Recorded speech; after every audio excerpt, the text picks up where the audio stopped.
Merci Colella, bonjour à vous.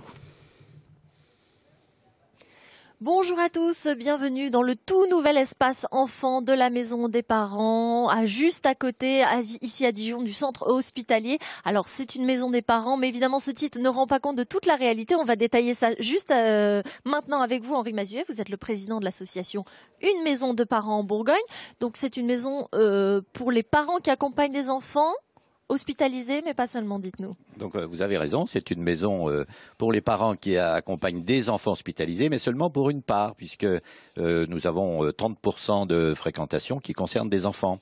Et pour le reste, il s'agit de familles qui accompagnent des adultes hospitalisés. Donc c'est ce qu'on appelle généralement une maison d'accueil hospitalière, c'est ça? Oui, on peut appeler cela comme ceci maintenant, on appelle maison de parents parce que c'est le terme d'origine, mais il s'agit bien d'une maison d'accueil hospitalière qui, au demeurant, recouvre une autre réalité que celle que l'on vient d'indiquer, puisque nous accueillons également des personnes qu'on appelle résidents patients, et qui sont des personnes qui viennent ici en pré-hospitalisation ou post-hospitalisation. On peut revenir sur ce terme-là. D'ailleurs, on va en rencontrer un tout à l'heure. Oui. Là, on vient de voir des images. On est dans le tout nouvel espace enfant qui a été inauguré il y a quelques semaines. Qu'est-ce qu'il y avait avant et qu'est-ce qu'il y a maintenant ici? Écoutez, en fait, cet espace est tout neuf. Effectivement, il a été inauguré voici 3 semaines.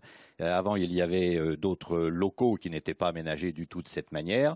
Donc, l'espace jeu, l'espace bibliothèque a été créé pour donner vie et pour permettre à des enfants de venir donner de la couleur et de la vie aussi, permettre aux enfants et à leurs parents de venir jouer, de venir être ensemble, d'être ensemble et de venir lire, etc., de passer du temps ensemble, parce que ça c'est important aussi, de faire en sorte que les familles puissent rester groupées, rester ensemble et vivre ensemble quand elles sont chez nous. Dominique Sandre, vous êtes médecin pédiatre. Pourquoi c'est important d'avoir tous ces temps en dehors des services hospitaliers, des soins qui sont au CHU juste à côté?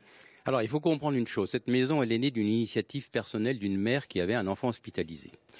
Mais nous en 2000 à peu près. Voilà, nous ne sommes pas restés à cette dimension, si vous voulez, purement compassionnelle, humanitaire. C'est-à-dire, cette maison, elle a également une vocation à prévenir un certain nombre de troubles en lien avec l'hospitalisation du bébé ou de l'enfant. Quand le bébé est hospitalisé, il y a une coupure. Il n'y a pas de rencontre possible entre la mère qui est à la maternité et son bébé qui est en réanimation, ou la maman peut aussi rentrer chez elle, le bébé reste en réanimation. Donc la maison peut héberger la maman et lui permettre donc des visites fréquentes. Et en ce qui concerne les enfants plus grands, c'est une coupure dans une histoire de vie.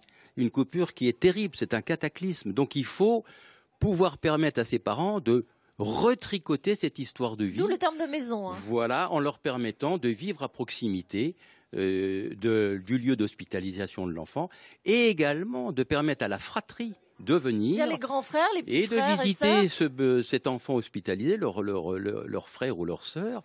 Ça permet également au papa qui travaille le week-end, qui travaille pendant la semaine, de venir le week-end et de résider pendant tout le week-end à proximité. Donc c'est un outil de travail qui va permettre de prévenir des troubles liés à la séparation. Donc c'est vraiment pas anodin, c'est vraiment fondamental. Juste pour préciser, vous êtes une association. Comment tout ça est financé? Comment ça fonctionne rapidement? Oui, alors nous sommes une association loi 1901, tout simplement. Je précise quand même que nous sommes en très très fort partenariat avec le CHU, avec le centre Georges-François Leclerc. Nous avons d'autres partenariats, bien évidemment. Alors comment c'est financé?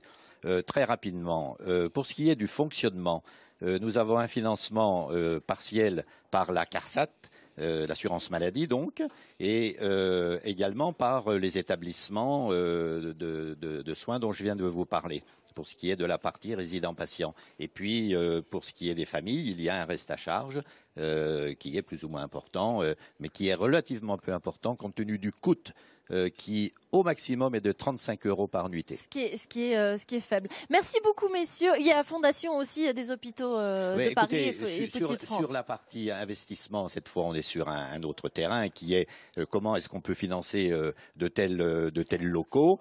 Il y a des participations multiples. et qu'on peut évidemment pas lister là. Voilà. Et puis il faut que j'aille rejoindre, faire la suite de la visite. Merci beaucoup messieurs, parce qu'ici nous sommes donc dans l'espace enfant, mais pour vous montrer un petit peu l'ampleur des lieux, nous passons ici par l'espace accueil où arrivent les résidents patients. Donc on l'a dit, des enfants, des parents et des adultes. Et puis on va aller au réfectoire.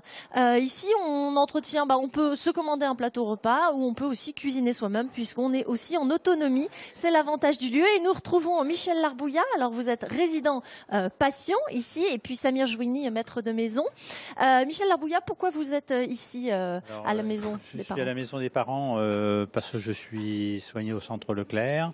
J'ai 37 séances de radiothérapie et comme j'habite à 200 km dans Lyon, pas loin d'Auxerre, donc je ne peux pas faire les voyages tous les jours et connaissant la maison des parents depuis relativement longtemps, je suis résident. Et comment vous vous sentez ici ? Très bien, on est comme chez soi.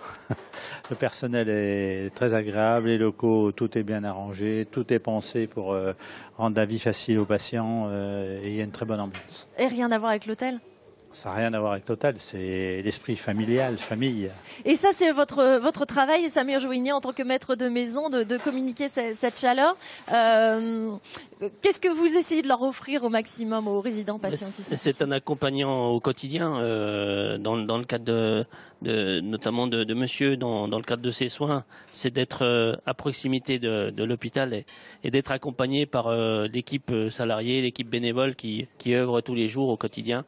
Un soutien moral et un soutien matériel notamment. Et un soutien sans trop s'impliquer non plus, parce que j'imagine c'est émouvant, c'est d'accueillir tous ces gens. Effectivement, dans ce cadre d'accompagnement, il faut quelquefois garder la distance et pouvoir justement donner quelques conseils à ces familles et à ces patients qui viennent à la maison de parents. Mais avec toujours beaucoup de chaleur. Merci beaucoup messieurs.